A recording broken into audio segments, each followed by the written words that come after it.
Assalamualaikum Pak Selamat. Ya. Bagaimana kabar Pak Selamat hari ini? Alhamdulillah sehat Pak. Mohon maaf minta waktunya mengganggu sebentar Pak Selamat. Enggak Untuk mewawancara Selamat selama menjadi kepala sekolah, supaya saya bisa menyerap ilmu dari pengalaman Pak Selamat. Pertama ya Pak, selama ini bagaimana Pak Selamat mengidentifikasi kasus-kasus yang merupakan dilema etik atau bujukan moral Pak? Untuk dilema etika dulu ya Pak. Iya. Ini ya. Ini jika permasalahan yang terjadi itu benar lawan benar dan permasalahan itu tidak ada unsur pelanggaran hukum, ini identifikasi saya itu. Kemudian yang kedua, untuk bujukan moral itu dilihat jika permasalahan itu benar melawan salah satunya itu. Kemudian juga tidak mengandung unsur pelanggaran hukum, itu untuk bujukan moral. Jadi identifikasinya lebih ke arah pengujian melawan hukum atau tidak nih Pak? Iya. Kemudian yang kedua, selama ini bagaimana Pak Selamat menjalankan pengambilan keputusan di sekolah, terutama untuk kasus-kasus di mana ada dua kepentingan yang sama-sama benar dan sama-sama mengandung nilai kebajikan.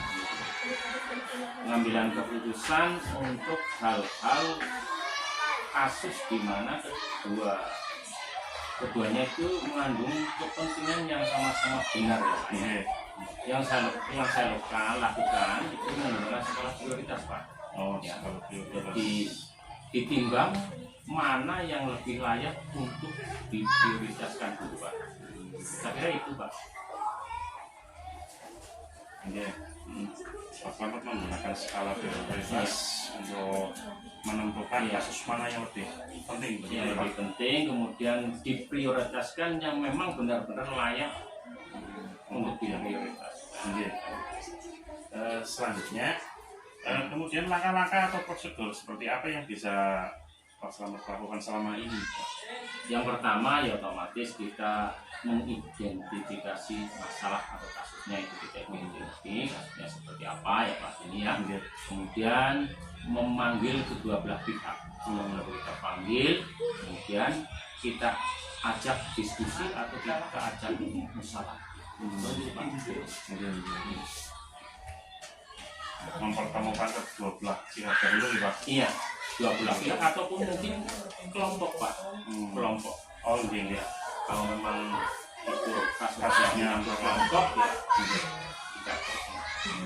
kita ajak musyawarah, kita diskusi. Yang selanjutnya, hal-hal apa saja yang selama ini Pak Selamat anggap efektif dalam pengambilan keputusan pada kasus-kasus dilema etik Pak? Oke. Jadi saya lebih mengedepankan musyawarah untuk mencapai hak dengan kedua belah pihak atau kelompok yang bermasalah itu Pak.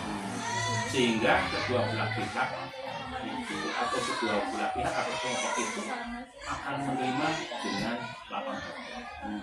Musyawarah ini Pak? Iya.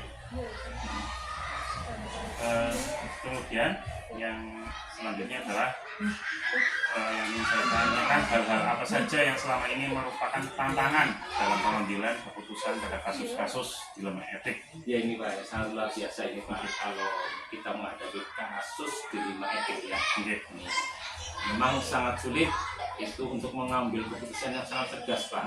Jadi karena keduanya benar Pak, dan keduanya tidak melanggar hukum. Jadi semuanya itu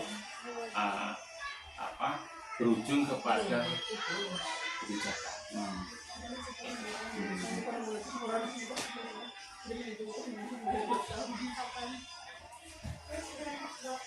Kemudian selanjutnya, apakah Pak Selamat itu memiliki sebuah tata cara atau jadwal tertentu dalam sebuah penyelesaian kasus dilema etik, atau apakah langsung menyelesaikan di tempat atau memiliki sebuah jadwal untuk menyelesaikannya, Pak? Tentunya sebuah kasus itu tidak bisa kita selesaikan dengan cara cepat ya Pak, langsung itu tidak. Kita mempunyai jadwal khusus itu tidak Pak. Namun jika ada permasalahan itu kita tunda. Itu kita pahami dulu permasalahan itu, baru kita selesaikan Pak. Kita dalami permasalahan yang ada sampai paham, baru kita selesaikan. Tapi Waktu intinya membutuhkan waktu esok harinya atau kapan baru kita itu. Tapi kita tidak mempunyai jadwal yang khusus. Seperti itu Pak. Jadi selesaikan lebih cepat, lebih baik. Iya. Semua kasus itu harus seperti itu Pak. Kita selesaikan lebih cepat, lebih baik, tapi dipahami dulu permasalahannya. Seperti itu Pak Denny. Iya. Selanjutnya, adakah seseorang atau faktor-faktor yang selama ini mempermudah atau membantu dalam pengambilan keputusan dalam kasus-kasus dilema etik, atau mungkin dalam pertanyaan ini mungkin Pak Slamet memiliki idola siapa yang menjadi panutan dalam penyelesaian kasus? Setiap permasalahan itu memang tidak bisa diatasi sendiri ya Pak. Untuk saya itu memang dalam menghadapi suatu masalah sudah terbiasa kita sertakan peran staf guru atau teman yang dalam satu sekolah ini untuk ikut membantu memecahkan masalah yang terjadi, baik itu yang menyangkut melibatkan keadaan di sekolah atau bukan keadaan yang lain. Karena apapun namanya, peran serta guru ini atau staf di sekolah itu menjadi support bagi saya dalam mengambil keputusan yang bijak dan jelas. Iya. Nah, gitu. Dari ini pertanyaan terakhir ini Pak. Iya, dari semua hal yang telah disampaikan, pembelajaran apa yang dapat Pak Slamet ambil dari pengalaman mengambil keputusan di dalam etik? Memang Pak Denny, setiap mengambil keputusan ini adalah yang adil ya. Ini tidak mudah Pak Denny. Ini butuh kesabaran, butuh pemikiran yang jernih, dan butuh kebijakan. Itu hal-hal yang bisa kita simpulkan di sini. Berarti intinya prinsip keadilan, sabar, dan pemikiran yang jernih dalam kebijaksanaan dalam mengambil keputusan. Nah itu Pak. Matur nuwun Pak Slamet niki kalau katakan matur nuwun Pak Slamet. Terima kasih atas ini saya mohon maaf untuk saya wawancarai tentang pengambilan keputusan kasus dilema etik Pak. Ada beberapa pertanyaan yang ingin saya tanyakan ke Pak. Kembali Pak. Pertanyaan yang pertama, selama ini bagaimana Pak dapat mengidentifikasi kasus-kasus yang merupakan dilema etik atau keputusan moral? Yang kami lakukan itu dengan analisis kasus. Analisis kasus itu dengan menjawab pertanyaan apa yang terjadi, kemudian siapa pelakunya, di mana kejadiannya, kapan terjadinya, bagaimana kronologinya, terus mengapa hal itu bisa terjadi. Kalau kita sudah bisa memenuhi pertanyaan-pertanyaan itu, maka kita akan bisa mengklasifikasi. Kalau kasusnya itu menyangkut tentang sopan santun, berarti ini kasus yang berkaitan dengan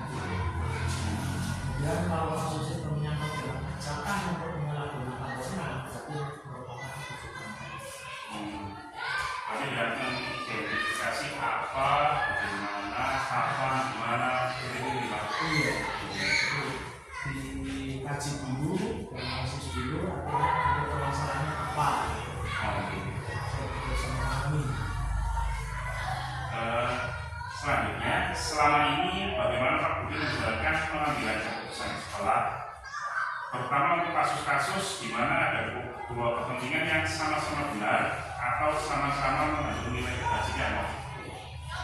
Keputusan itu diambil setelah mempelajari latar belakang dari kasus dan meminta keterangan atau informasi yang berkaitan dengan kasus tersebut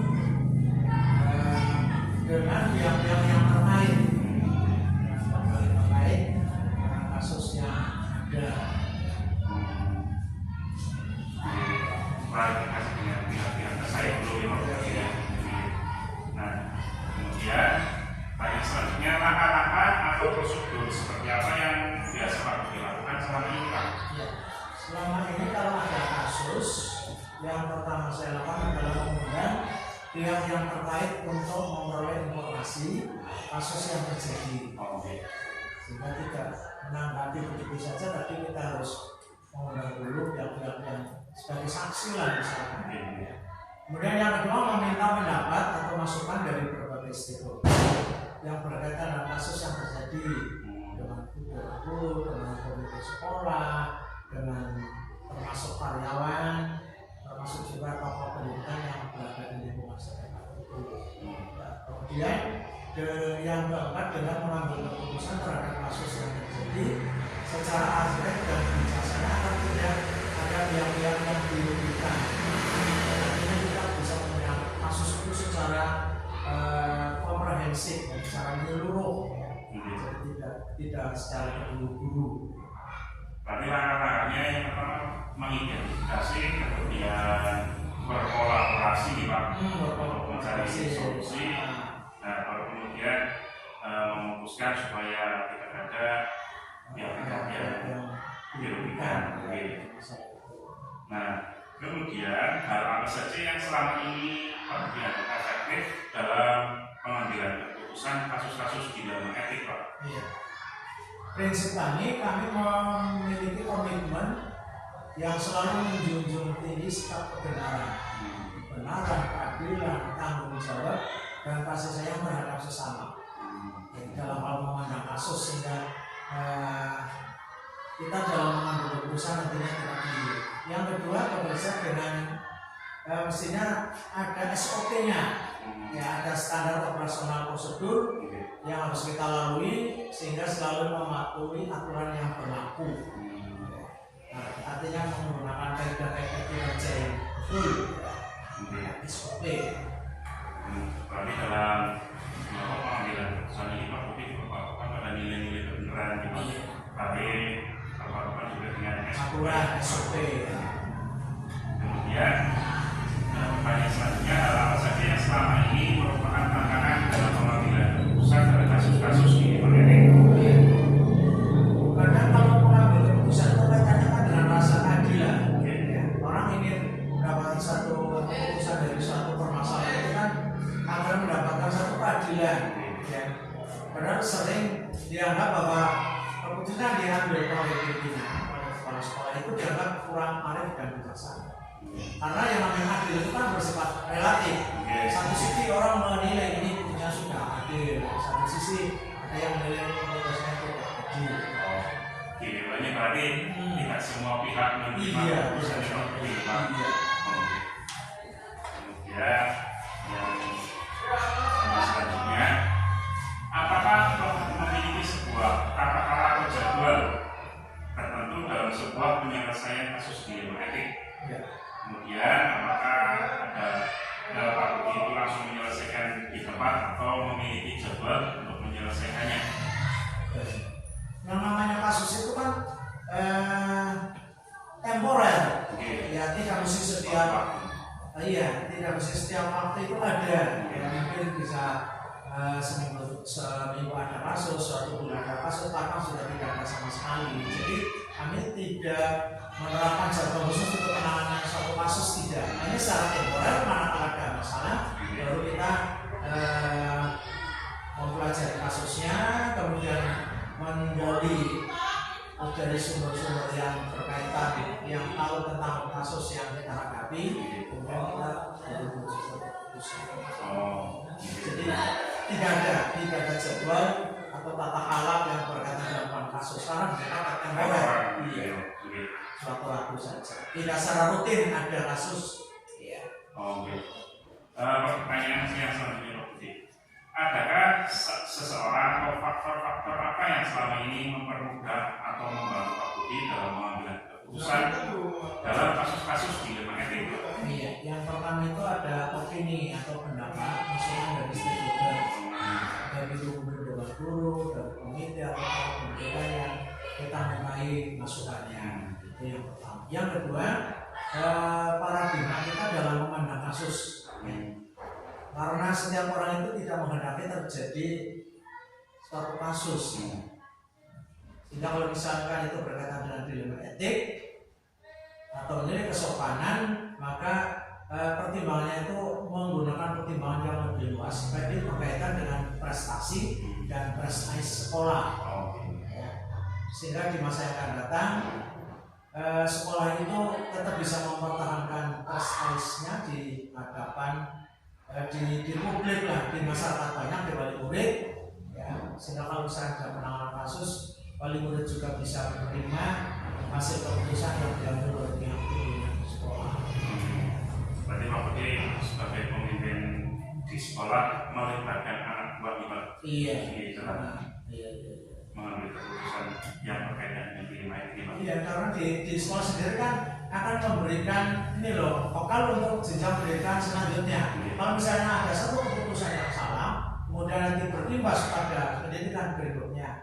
Misalnya anak berprestasi, tetapi nyatanya prestasinya itu diperoleh dengan cara yang tidak secara jujur, dia berlaku ada kecurangan, sehingga ini bisa berdampak anak yang nilainya bagus, ternyata dia kemampuan kepribadian kurang bagus dan sebetulnya dia tidak punya IQ sebagaimana yang selama ini yang mungkin diperoleh. Dia memperoleh nilai 90 mungkin, tapi dengan cara yang tidak jujur. Mereka berarti bukan merupakan cerminan prestasi dari anak tersebut. Ini akan memperrepot, mempersulit anak pada pendidikan berikutnya. Sekolah akhirnya dampaknya anak nyatanya katanya nilainya tinggi, ternyata malah dia dari sini belajar. Itu kan bisa terima seperti itu. Harga diri sekolah di mata pendidikan yang selanjutnya. Nah, pertanyaan terakhir Pak Budi. Kemudian dari semua hal yang telah disampaikan, pembelajaran apa yang dapat Pak Budi petik dari pengalaman mengambil keputusan di lembaga etik, Pak? Jadi sebagai decision-maker mengambil atau membuat keputusan, ini tugas kepala sekolah dan mereka merupakan tugas yang berat. Karena membuat keputusan itu terlebih pada kasus dilema etik. Ini menyangkut rasa tanggung jawab dan nilai-nilai kebajikan universal. Di satu sisi memberikan kesempatan anak untuk mendapatkan sekolah yang lebih bagus karena nilainya bagus. Di sisi lain anak itu memiliki pribadi yang kurang bagus dan nilai yang diperoleh tidak mencerminkan kemampuan yang kita harapkan. Apalagi dengan rujukan moral, selama ini sih sekolah tidak pernah menghadapi masalah seperti itu. Artinya tidak ada unsur-unsur atau kacamata-kacamata yang mengarahkan hal-hal yang tidak sesuai dengan aturan. Kalaupun suatu ketika ada kegiatan di luar, ya berarti dengan usaha gotong royong dan sendiri tidak menggunakan dana yang tidak sesuai dengan aturannya. Terima kasih Pak Budi atas jawaban-jawaban dari pertanyaan yang saya ajukan. Luar biasa sekali. Ini adalah ilmu yang sangat bermanfaat bagi saya, Pak. Dan Pak Ahli juga Pak, supaya bisa menyerap ilmu dari pengalaman Pak Budi supaya nantinya bisa menerapkan untuk kemajuan pendidikan. Itu dari Pak Budi. Terima kasih Pak. Waalaikumsalam.